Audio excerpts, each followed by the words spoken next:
नमस्कार, मैं प्रगति अग्रवाल और आप देख रहे हैं न्यूज प्लस 21। आज एनएसयूआई जिला महासचिव संकल्प मिश्रा की अगुवाई में राज्य सरकार एवं भावेश शर्मा के नेतृत्व में पंडित रविशंकर शुक्ल विश्वविद्यालय में अध्ययनरत छात्रों ने कुलपति के नाम ज्ञापन सौंपा। छात्रों की मांग थी, एक राज्य में एक समान पद्धति से पढ़ाई होनी चाहिए और सभी की परीक्षाएं भी एक ही पद्धति से आयोजित कराई जानी चाहिए। छात्रों का कहना था कि सत्र 2021-22 में शासन के आदेशानुसार सभी विश्वविद्यालयों में सेमेस्टर परीक्षाएं ऑनलाइन ब्लेंडेड मोड पद्धति से आयोजित कराई जानी चाहिए।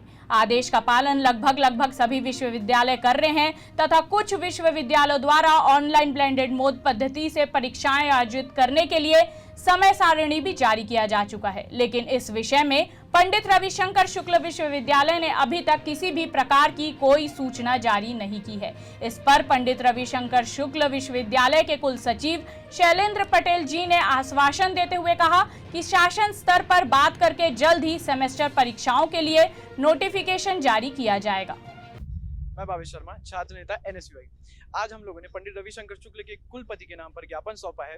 छात्रों की मांग ये है कि जिस तरीके से शासन का ये आदेश था कि सत्र 21-22 की सारी शेष परीक्षाएं ऑनलाइन या ब्लेंडेड पद्धति से ली जाए, जिसका पालन प्रदेश के सभी विश्वविद्यालय कर रहे हैं। अब छात्रों की मांग ये है कि पंडित रविशंकर शुक्ल विश्वविद्यालय भी अपने आगामी सेमेस्टर की परीक्षाओं को ऑनलाइन मोड में ही ले और उसकी समय सारणी जल्द से जल्द जारी करे, जिसके लिए हमने कुल सचिव जी को ज्ञापन सौंपा और उन्होंने हमें ये आश्वासन दिया है कि छात्र हित में जल्द से जल्द फैसला होगा।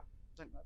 आज हम लोग पंडित रविशंकर शुक्ल यूनिवर्सिटी में कुलपति के नाम ज्ञापन सौंपने के लिए गए हुए थे। हमारी मांग है, एक राज्य में एक समान पद्धति से शिक्षा हो रही है तो एक समान पद्धति से परीक्षाएं होनी चाहिए। आज रायगढ़ विश्वविद्यालय ने भी अपनी सूचना जारी की जिसमें हमको पता चला कि वो भी ऑनलाइन ब्लेंडेड मोड पद्धति से परीक्षाएं आयोजित करा रही है।